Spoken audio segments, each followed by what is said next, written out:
Abie Abraham is a 95-year-old World War II veteran and a survivor of the Bataan Death March. This is his story, and the story of so many service people who died as prisoners of war during World War II. A story that is told in Sergeant Abraham's own words. Abie Abraham was born in Lindora, Pennsylvania, a small town north of Pittsburgh, on July 31st, 1913. He enlisted in the Army in 1932. Well, it was during the Depression. Nobody had any work. Father didn't have no work, and I wanted to go get a job, so I worked in the Spade shirt factory. They had about 1,000 windows. Cobwebs all over the thing, and them days gave me about 25 cents an hour. Then he gave me hell. He said, "You better clean the windows a little better." I said, "Well, sir, good day." He said, "What do you mean good day?" I said, "I'm quitting." He said, "You're not quitting, you're fired." So I went to a recruiting station, and they had me go back to Baller to fill my tooth, the tooth there. And I went to report the recruiting station the following day. I passed the examination, because they were rejecting one man after the other. In other words, there were no vacancies. Everybody kept on re-enlisting, staying in the service. So it turns around, he looked me over, them ways, I had big arms. I did a lot of boxing. He said, "You boxer?" "Yes, sir, step aside." I stepped aside. I beat about 900 guys in. See, I said, "Boy, Hawaii, here I come." Hawaii, hula, hula, hula, beach, wacky.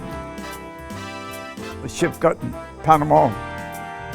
He said, "Abraham, get out." I said, "Oh, no, I'm going to Hawaii." He said, "Oh, no, you're not. You're on the assigned army." So I ended up 2 years in Panama. I loved it. I was in the jungles. Sergeant Abraham was initially stationed with the 18th Infantry in New York. He then joined the 14th Infantry in Panama, where he was a lightweight boxing champ and trainer. He went on to the 15th Infantry in China and the 30th Infantry in Presidio, San Francisco, before joining the 31st Infantry in Manila, Philippines, where he served for 9 years. I got my assignment, the Philippines, there, see. Supposed to be there a couple years, I ended up with 9 years, there, see.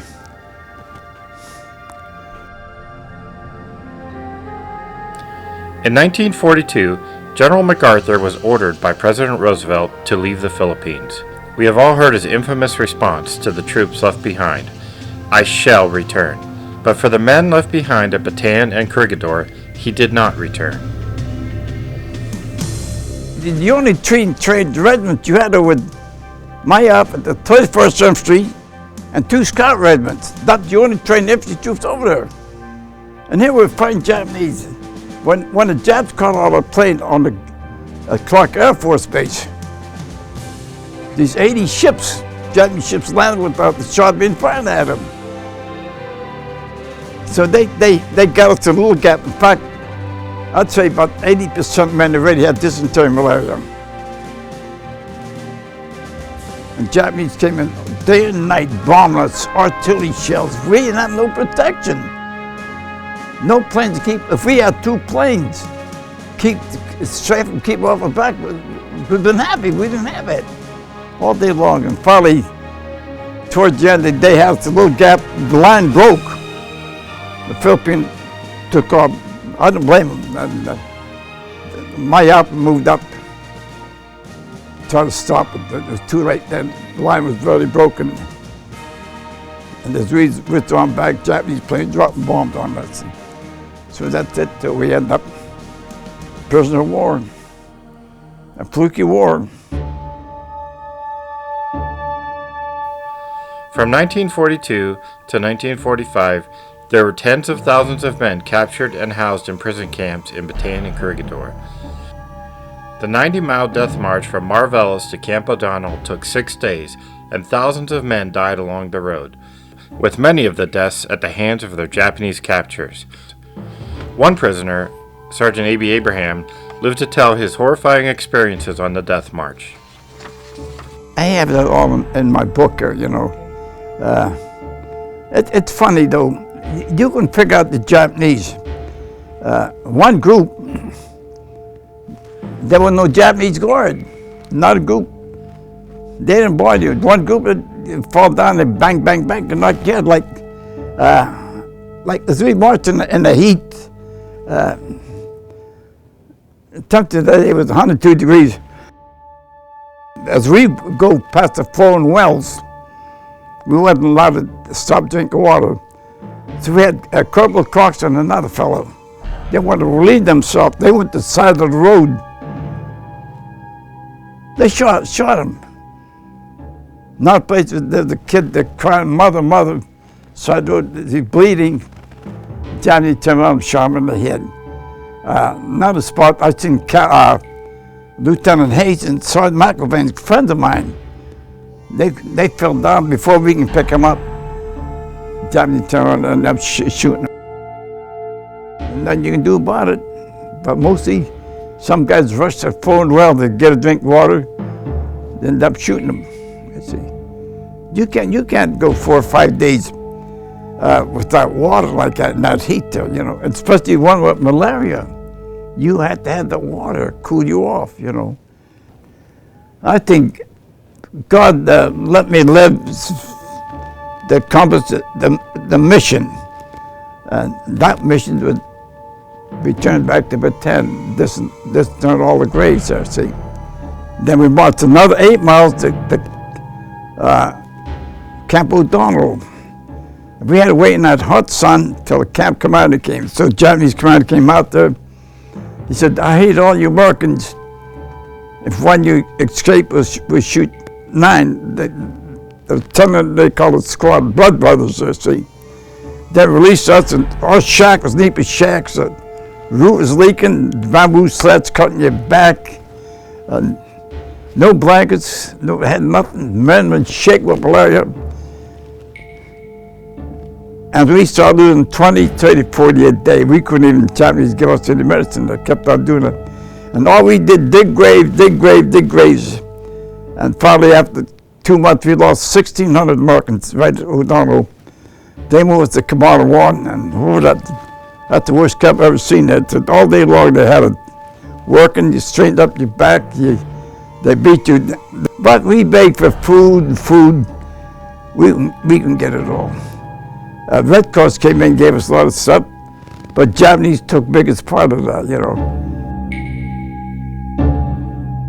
In January of 1945, Sergeant Abraham and approximately 500 prisoners were rescued by the U.S. Army 6th Ranger Battalion, which was a brave and heroic mission. It's funny how it happened. After we were liberated by the Rangers,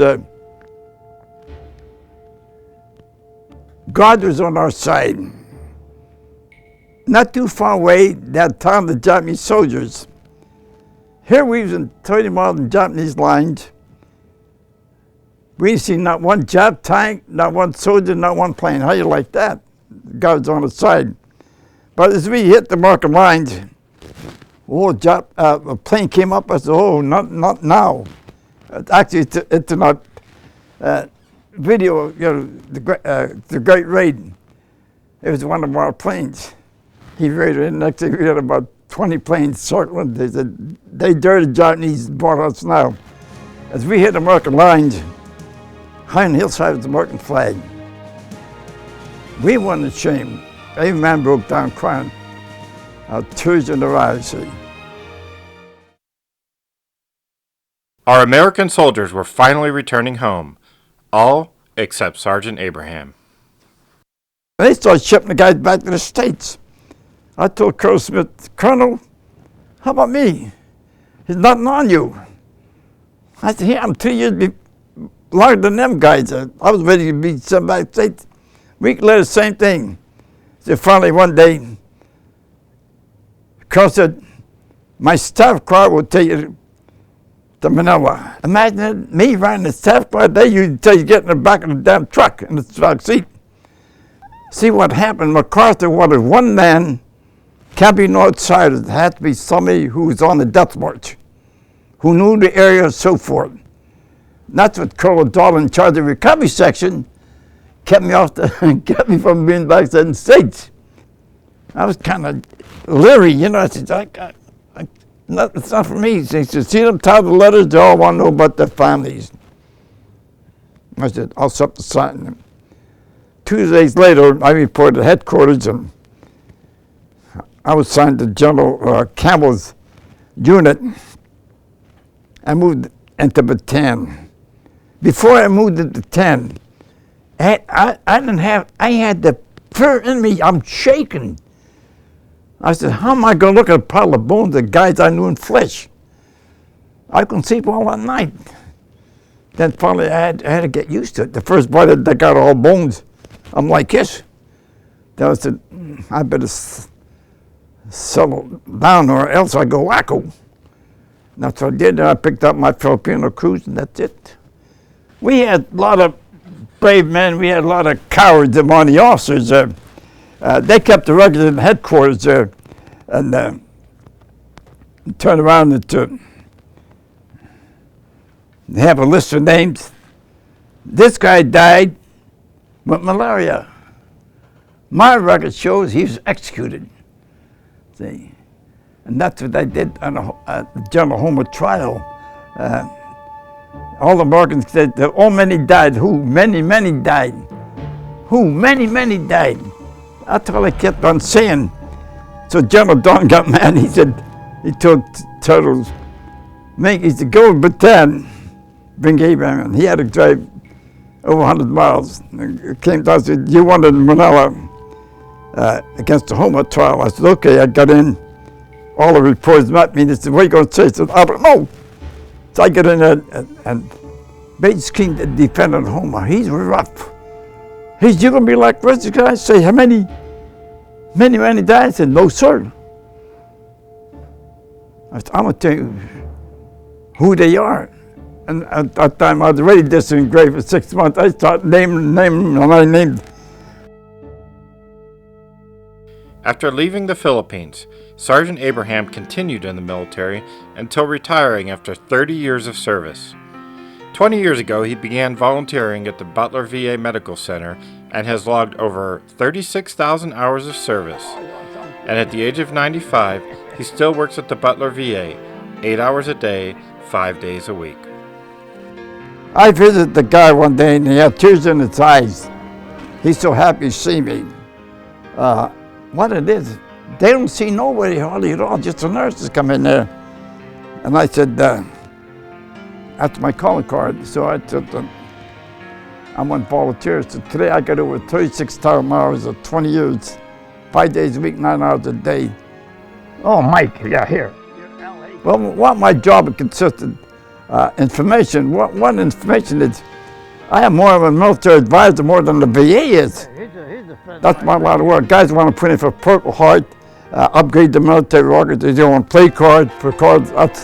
I got the forms for that. VA takes care of you. Like, I helped sign up a lot of guys on that, and some guys said, what benefits I get?